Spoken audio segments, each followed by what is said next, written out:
Welcome, everyone, to the January 2021 Town Hall Early Christian Text Discussion. I'm your host, Shirley Paulson, and our presenter this evening is Dr. Hal Taussig. In this study, we'll be talking about stories of Jesus' resurrection, especially the Gospel of Peter. This gospel has a story of the resurrection of Jesus like no other. It starts in ways quite like the stories in the Bible, and then it veers off wildly to another direction. Since it may be the oldest and first resurrection story, it may impact the way we read those other stories. So just a gentle reminder that donations supporting the creation of these textual study archives are greatly appreciated. $5 to $10 per person per session would be enough to keep us going. You can find the donation link, the text we're studying tonight, more information about past and future study sessions, as well as other archived recordings on the Early Christian Text website. So Hal, I can't wait to hear from you. It's all yours. Thanks so much, Shirley, and thanks all for being here. Looking forward to this evening. I want to say just a word about what I'm trying to do this evening. One is to get to know the just one part of the text of Jesus' resurrection from the Gospel of Peter. In other words, no pretense here for learning about the larger text of the Gospel of Peter. We're only looking at about 8 verses. It is spectacular 8 verses, and I'm really interested in us learning how much this teaches us about generally what the early texts are up to when they tell stories about Jesus's resurrection. I think it will tell us a lot. Because of that, I want us to be actively engaged with some of the other resurrection texts, and particularly Jesus's resurrection texts. And here I want to lay out what I think many of us think are some of the earliest stories of the resurrection of Jesus, and how different they are from one another, and how much they tell us about what's at stake in the telling of these stories. So that's the main learning that I'm frankly in the middle of. As far as I'm concerned, no one has figured out much about the Gospel of Peter. It's in some ways a kind of a broken text. And for instance, if we looked on either side of the text we're looking tonight, we would see other fragments and clusters of resurrection kind of vocabulary as well. Nevertheless, we'll talk a little bit about how early this text may or may not be. I frankly don't trust anybody like me to come up with definitive answers on what's earliest. And I myself have been wrong so many times in that regard that you shouldn't trust me. But it is an interesting question, I think, overall, as to where texts come, whether it would be later in the art of telling resurrection stories earlier or somewhere in the vague middle. So I'm going to just read this one basic, it's a real clear text about Jesus' resurrection in the Gospel of Matthew. And then fairly soon we'll go on to some other stuff. Now, on the night in which the Lord's day dawned, when the soldiers, 2 by 2 in every watch, were keeping guard, there rang out a loud voice in the sky. And they saw the sky opened, and 2 men come down from there in a great brightness and draw nigh to the sepulchre. The stone which had been laid against the entrance to the sepulchre started of itself to roll and gave way to the side, and the sepulchre was opened, and both the young men entered in. When now those soldiers saw this, they awakened the centurion and the elders, for they also were there to assist at the watch. And whilst they were relating what they had seen, they saw again 3 men come out from the sepulchre, and 2 of them sustaining the other, and a cross following them. And the heads of the 2 reaching to the sky, but that of him who was held by them by the hand overpassing the sky. And they heard a voice out of the heavens crying, "You have preached to them that sleep." From the cross was heard the answer, "Yes." End of story. Just so you don't think I'm making this up, let's just remember what happened here in this story. So Jesus is dead. 2 men come from the sky. Like it or not, men, I was disappointed that it wasn't either an angel or some other gender. But 2 men come down, and then as they approach, the stone in front of the grave rolls back of itself, and the men go into the grave. And in the meantime, the people who were guarding this happening are awakened and attentive. And then while they're talking, they basically see 3 people coming out. And does it say men again? No, it doesn't say men for the 3 of them, as far as I can see. And a cross is following him. Now get that? So there are 3 people walking out of the grave, and walking behind them is a cross. And then there's a voice comes from the sky and says, "You preach to those that sleep." And the cross says, "Yes."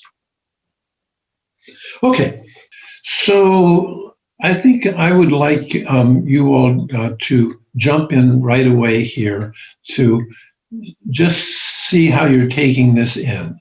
So what do you think of the people walking out of the grave and being as high as the sky? It's certainly descriptive of the importance of those people. Yeah, right on, exactly. That's what I want to say is we couldn't have a better answer. So, but just to follow up there, when you heard that, and was that Margaret? Yes. Margaret, you went straight to what it meant. And that's very helpful. In other words, were you thinking at all about did their heads really reach to the sky or past the sky?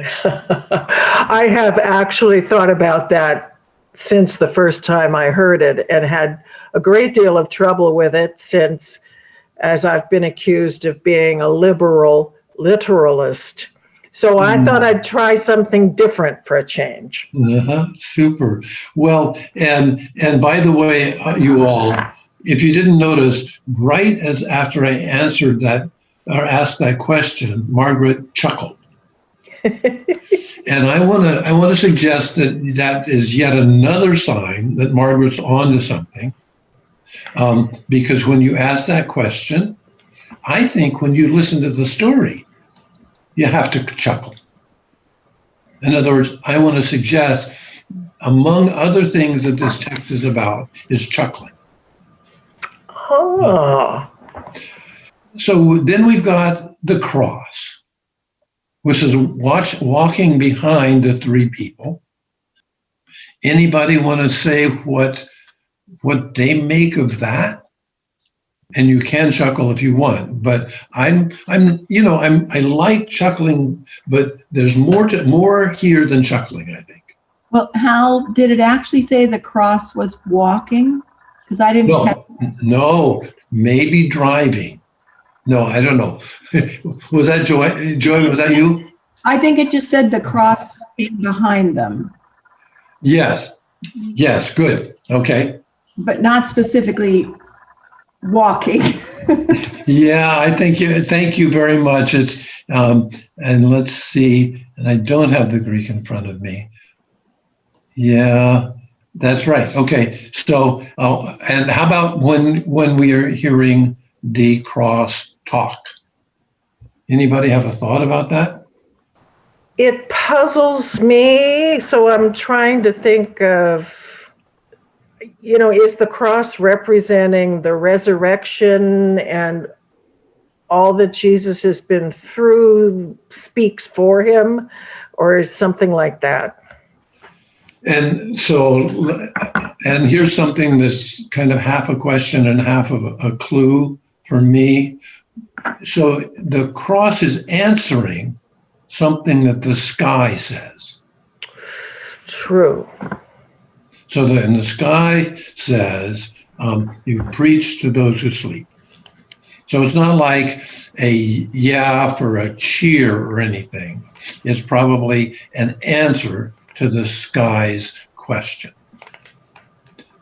Something that strikes me here from the lens of ecological hermeneutics, where one of the emphases is giving voice to earth, is how striking this passage is to actually have the sky speaking and then the cross speaking, in contrast to some of our efforts in ecological hermeneutics where we're trying to give voice to flora and fauna and ecosystems that the biblical text itself does not give voice to. Here, we literally see that expressed, and even beyond giving earth voice, here, even the cross is speaking. Beautiful. Thank you. So I would want to then jump in a little bit, saying the thing that I like most about this text, not just for entertainment, but for meaning. I mean, we could use a bunch of different words, couldn't we? Mythical, imaginative, unreal, cosmic, all of those kind of words could apply. But one of the things that I tend to think as texts go later about the resurrection, they are more realistic. In other words, when we get to Luke in the 2nd century, it's almost wants to say, look, this is like stuff that happens. So one of the things that points me towards this being early is because on some level this happens, but it is on another level than we usually look at for happenings, isn't it? And so I'm not making a case that somehow, a journalist would make a report like this. But what I'm wanting to suggest is that this is a pretty well-crafted story and this is where Margaret was on us right away on this, that makes meaning. And so my vague stab at meaning about the cross is that we would want to think through why the cross wants to say yes to talking to those who sleep, meaning those who are dead, right? Or more or less, I think. And here, not unlike the person who was just talking about an eco approach to this, I would want to say that the cross, maybe walking and pretty much talking, is wanting to affirm something about those who've died and those who haven't died, and affirming those who talk to those who have died. And that it's the plural, I think, is fairly interesting because John Dominic Crossan has taught us a lot in the last 15 years about how a lot of resurrection texts are mostly about a whole bunch of people coming out of the grave, not just one. And Jesus being in kind of a crowd coming out of the grave. So there's where I would stop for a moment and ask your thoughts on what about a proposal that this is a very early imaginative effort not to say what happened at the tomb, but what it means, and that's more important. So I'd love protests or musings or questions. And this is Joy. Hi, Joy. Hi.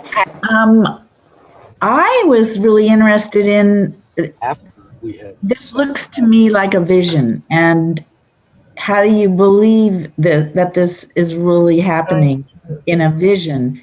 And so I did read on, and I found it very interesting that the people who saw Jesus walking out of the grave were not the disciples. They were soldiers, just regular old people. And that the disciple that's mentioned, which is Mary Magdalene, never saw Jesus in this story. She just saw that he wasn't there. And so there is a need to prove that it really happened in this vision. And I thought that was interesting. Thank you. So that did pose the really happening question to you, Joy? Because I think I'm with you. I think it's more like a vision. I do feel it's a vision. I just feel that there was, in the story afterwards, the part you didn't read, there's a talk about proving that it was more than a vision, because more people saw it than just the soldiers. The centurion saw it. And then when Mary does make it to the tomb, she sees that the tomb is empty. So that proves something happened there. But I don't feel like, so it's important that it's a vision, but it's also important that more than one person saw it, and more, to prove it really happened. And if I'm following you on this, because it doesn't look like it did happen in those 9 verses we're talking. Yeah, and just to say, and it's a mess. Gospel of Peter's is a mess, and they don't, the texts don't fit together very well. So, for instance, many of us think that what you read on to wasn't by the same author, because of some things going on in the Greek as well. But Joy, you so often keep us on the visionary, so thank you for staying there on that. And there's where I would like to complicate what used to be my liberal self. And I'm not at all satisfied with my liberal self, which liked to conclude from some of this, see, it didn't happen. I think that's really much too uncomplicated and not enough meaning. So in other words, I would let's just stay with Joy with your words for a while. If we said it was a vision, would it be more meaningful or less meaningful? And I would want to say it would be more meaning. It would be more like a journalist who doesn't even know how to think about meaning, but only about supposed facts, that you go. So here, whether one's calling it a vision or not, is different than a stupid old style scholar like I have been in some past, to say, oh, what we really want to do, as a Jesus seminar person did, what really happened. It seems to me that these texts are often not until later interested in that question. They're more interested in what does it tell us about what life means for us. let me see if there's some other folks that want to jump in, pro, con, or otherwise. This is Diana. Hi, Dana. One thing in terms of something like this, I remember when the book that came out about the Wright brothers and their airplane, that the onlookers that saw them flying in the sky couldn't believe what they were seeing and had no idea what it was. And, and I think a lot of it is like they had, well, they couldn't, well, is it a bird? Is it, no, it can't be a bird. It's too big. You know, they were going on and on like that. It was until you can actually grasp the idea, you are quite often are just seeing things in terms of like shadows and lights and stuff like that. I paint. And one thing I've noticed, like if you see something from a distance, you can actually paint something with just a few strokes of lines and people will know what it is. Basically, because they know if they go up to that, actually go up to that thing that you just painted, if they go close to it, it's going to be a person doing this or that. And you don't really have to show that much detail because people already understand what you're trying to say. And in this situation, if this is one of the earliest concepts of how to record the resurrection, I would imagine it would be very difficult to put it into prose or to explain it, because it was, for one thing, a lot of times I'm reading something else that's written a couple of centuries later, and it's supposed to be based on theology of Christianity. And you can tell that they have a very limited vocabulary compared to what we have now in terms of trying to explain something. And I think this is sort of the same thing. This is something that, like you were saying, it grew interpretation over time, but basically because people could start vocalizing or explaining it, especially if they were some of the individuals that came in close contact with Jesus after the resurrection. Thank you, Diana. And let me see if I can follow what you're saying, because I think you're saying something that is different than what I was looking at. That is, it sounds like you're still interested in knowing what happened. And I want to say, from my point of view, this text is not. This text is more interested in what it means rather than what happened. I don't want to say that you're wrong and I'm right, because I'm wrong so much. But I want to say that for me, it could be that the early writers aren't modernists who want to know what happened, but are ancient people who want to know what it meant.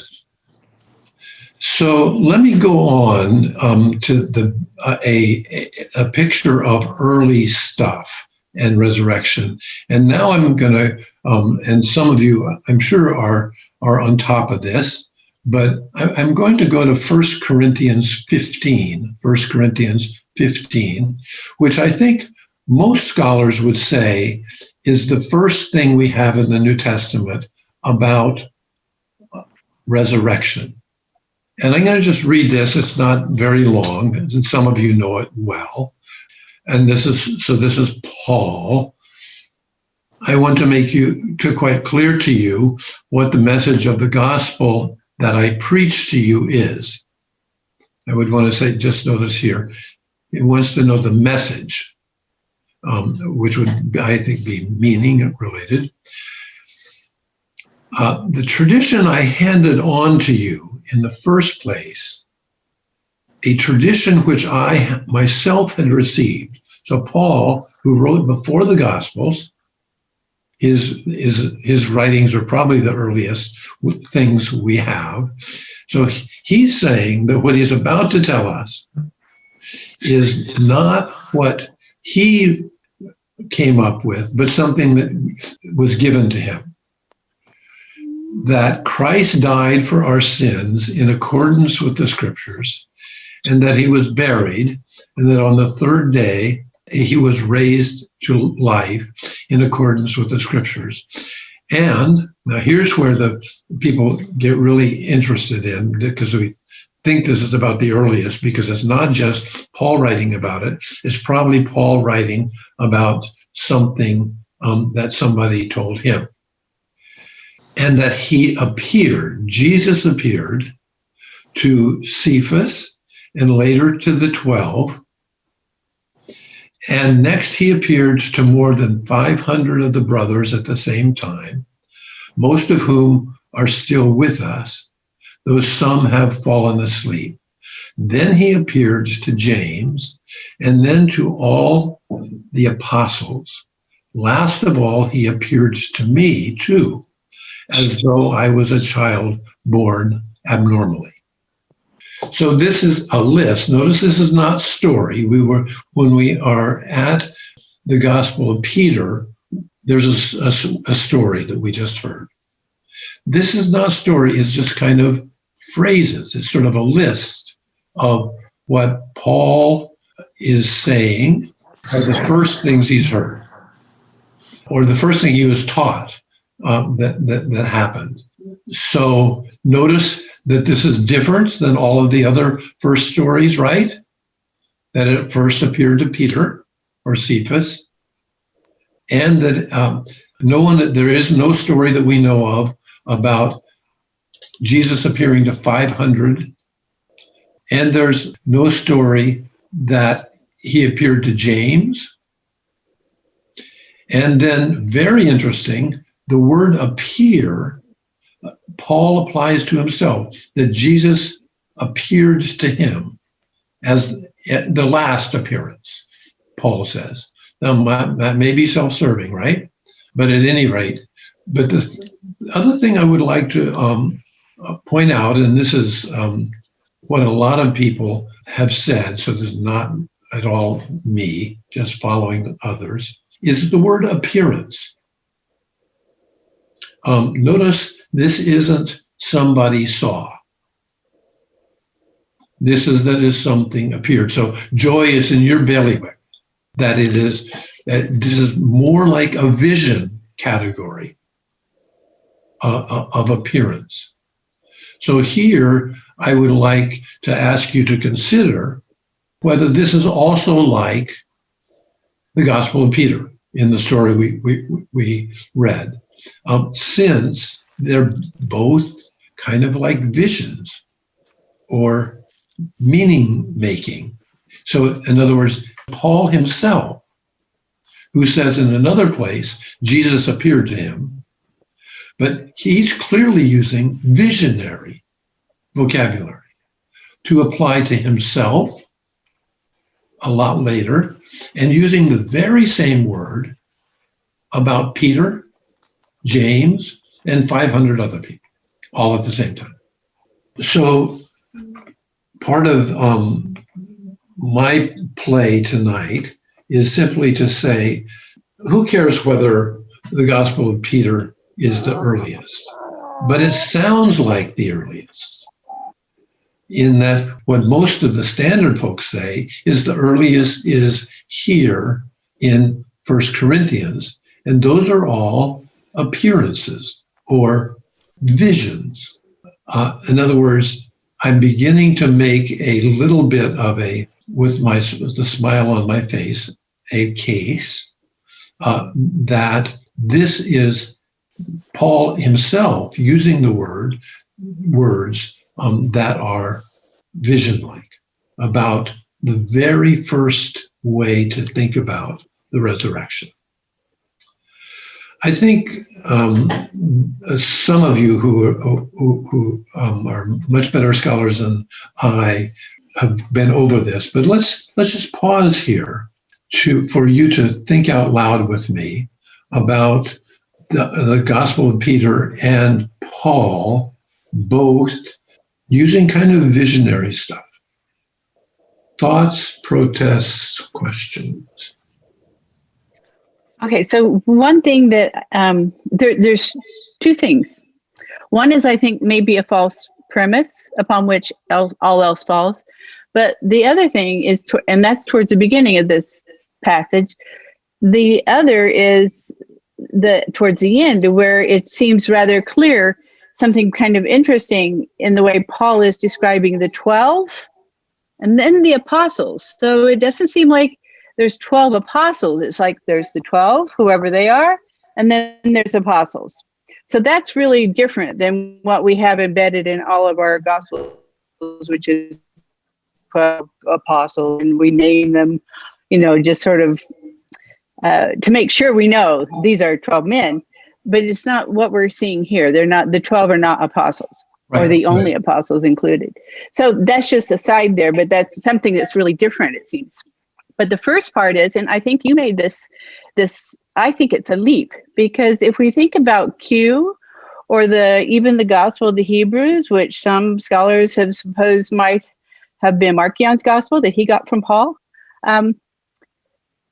maybe when Paul's talking about a gospel and gospel as scripture, basically written scripture, maybe he's really talking about a story and then adding on to it, a story that's written that predates Paul and of course predates the other gospels.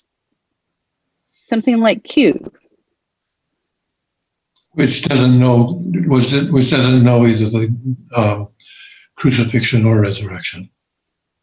Well, we don't know everything that was in it. We just know what was taken from it by Luke and Matthew. Well, yeah, we should talk about that afterwards, I think. So thank you very much.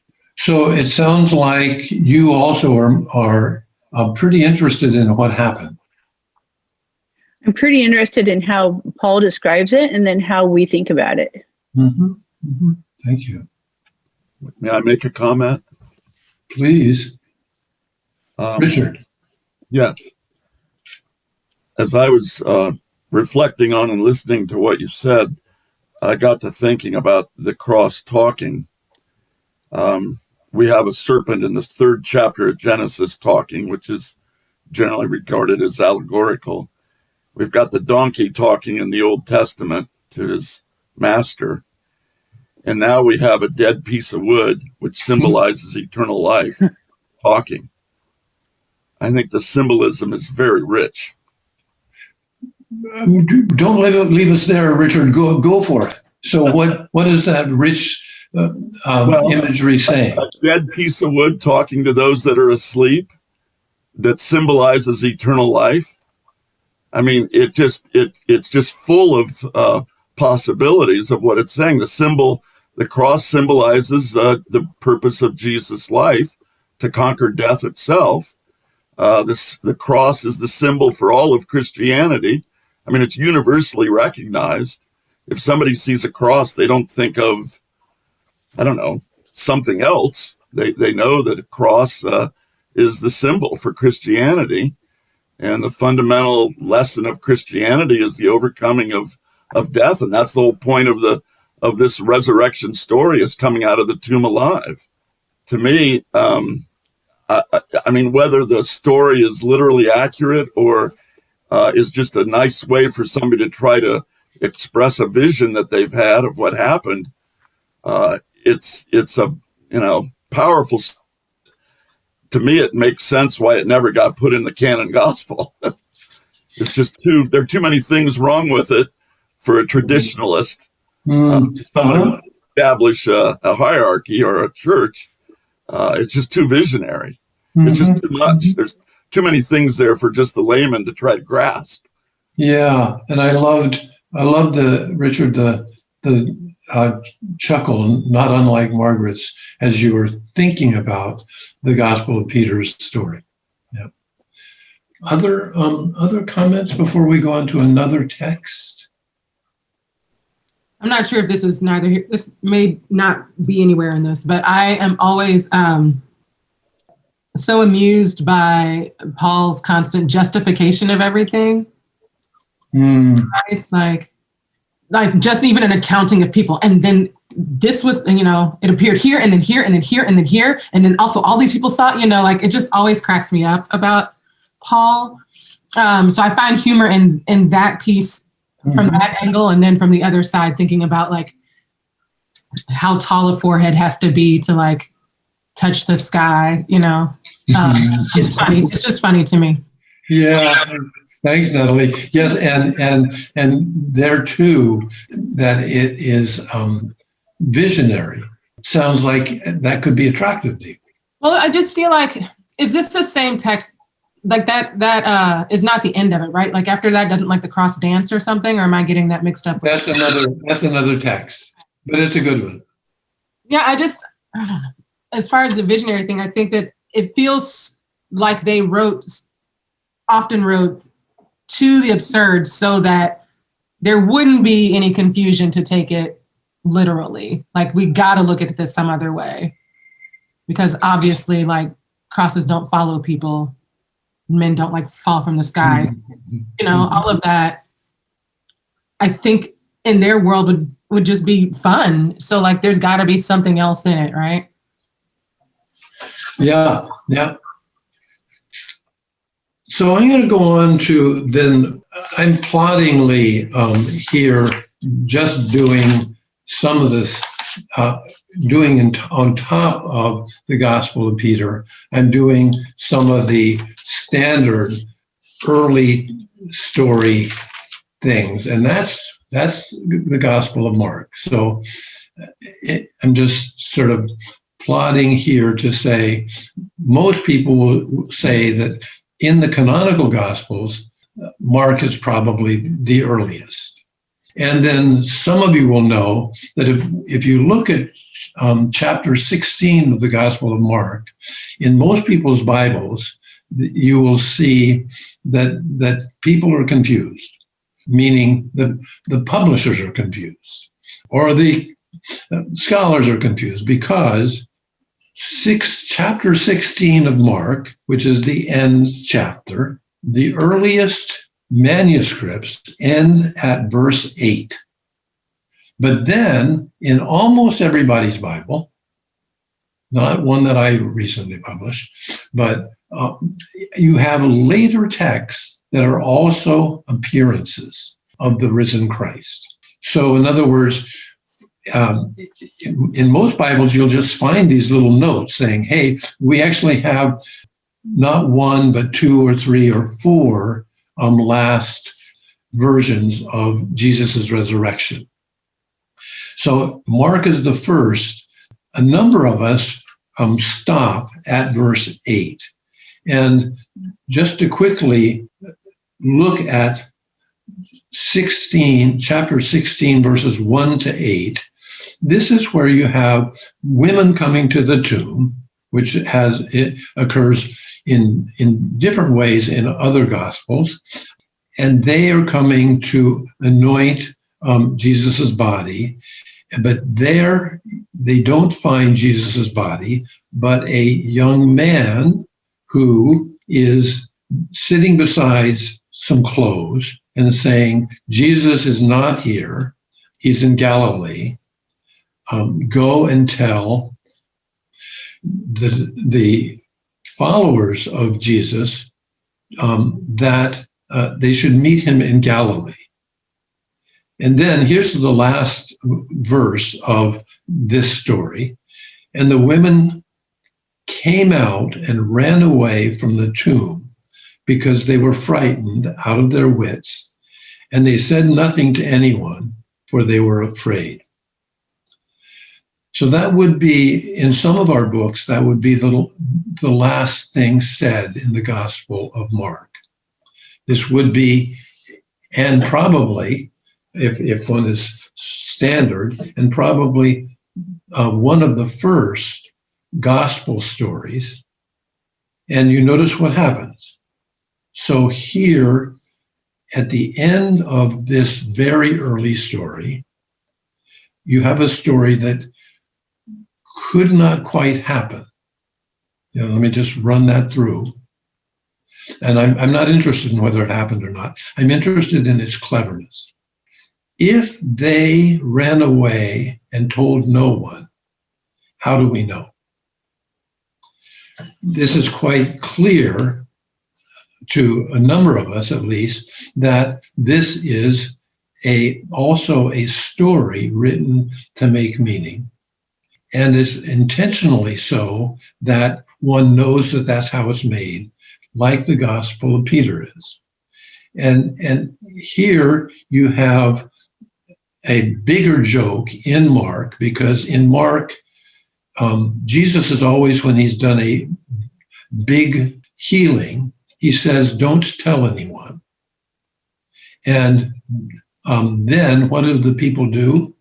They all tell, right? So notice here, this is, I think, for me, the best joke in Gospels. Jesus wanted for people to not tell, and finally someone obeys him. If you were an ancient, you would be laughing. Because see here, finally the women don't tell anyone, which all of the other people are supposed to have done before. So this is then a story, a very early story, which is intentionally not meant to be taken as a journalist tells, but rather as someone who says, what does it mean? And we can think a little bit together about what that would mean. Again, please don't misunderstand me. I have given up being the grumpy old liberal in which one proves that things didn't happen. I'm not interested in that. But what I want us to know here is that we have pretty stunning early story that is very much like the Gospel of Peter, in that it is a story that wants us to say what it meant. And I think that the meaning in this story is quite different than the one in the Gospel of Peter. Here's how I would read it, if I read it as a meaning-making or as a vision. That, yes, there is a resurrection, but things are not going right. Yes, there is some kind of aliveness of Jesus, but it's not the way the plan was to be.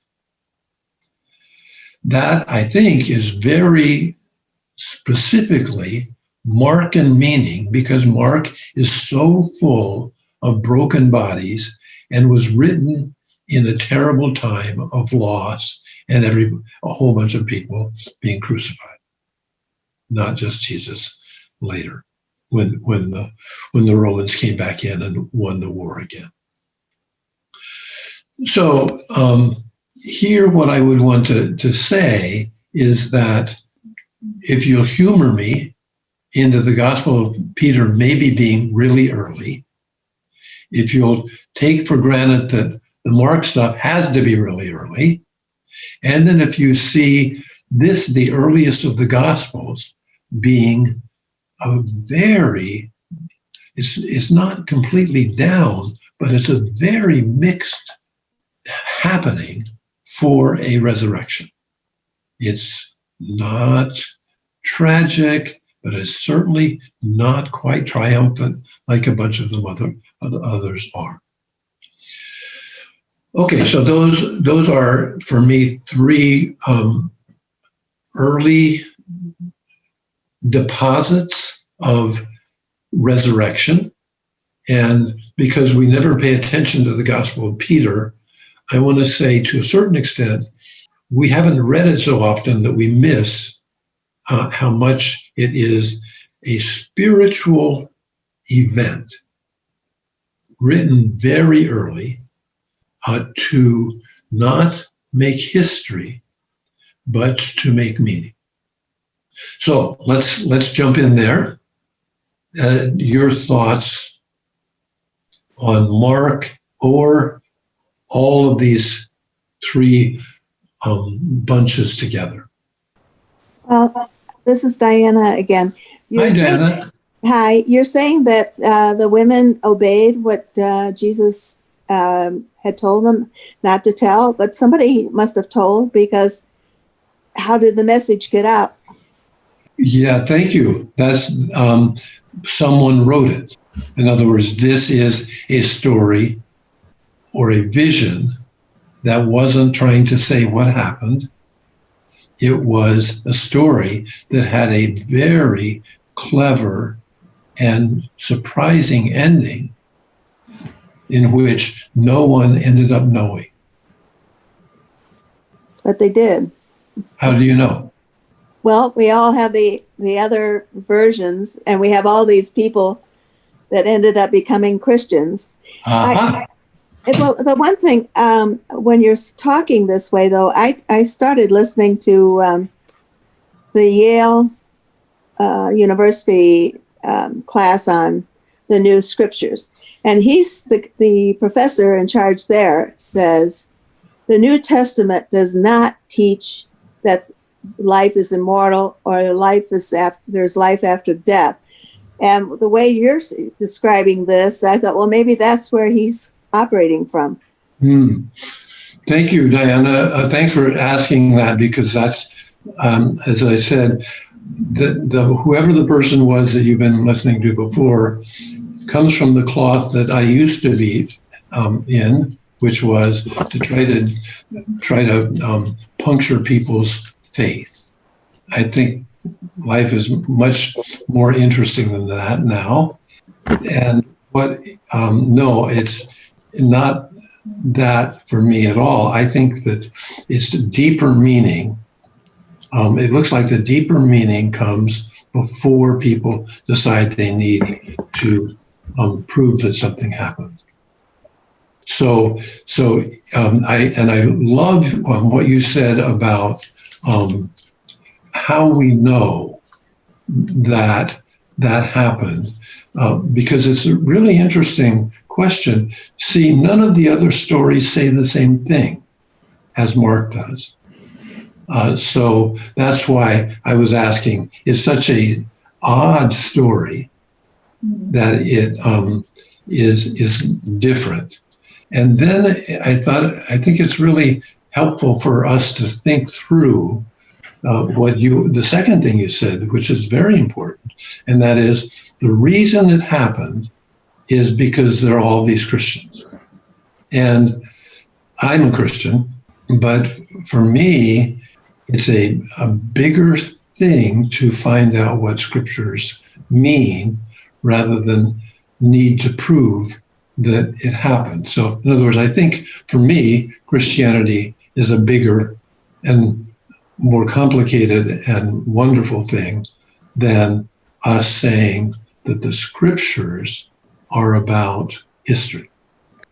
Thank you so much, Hal. I really appreciate the insights into Peter and Mark in 1 Corinthians 15, and was wondering with Mark, I've sometimes heard it interpreted that the ending in verse 8 can function as an invitation to readers for us to consider how will we live out the conclusion of this gospel in our lives, and was wondering your thoughts on that. And also it just struck me as you were talking about Mark and its historical context that perhaps Mark is the perfect resurrection account for us to be reading in our current crisis in the pandemic.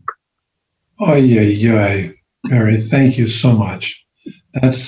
In other words, Mark wrote the story to help the people that were in total disaster at that time, to give them a reasonable comfort, not a fairy ending.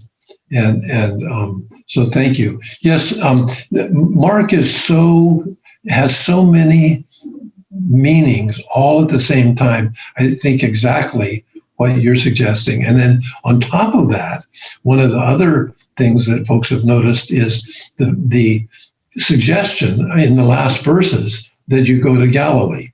Now, where does Mark's gospel begin? In Galilee. So a number of us think what Mark says at the end is just read this over again and see what the other stories mean the second time around. I had a question, and those of you that are scholars on women in the early Christian church. Were women crucified as much as men were? Or were the men more apt to speak up and get crucified and the women were smarter to keep their mouths shut? That might be why they didn't tell anybody. Well, let me pretend that I know what happened 2,000 years ago.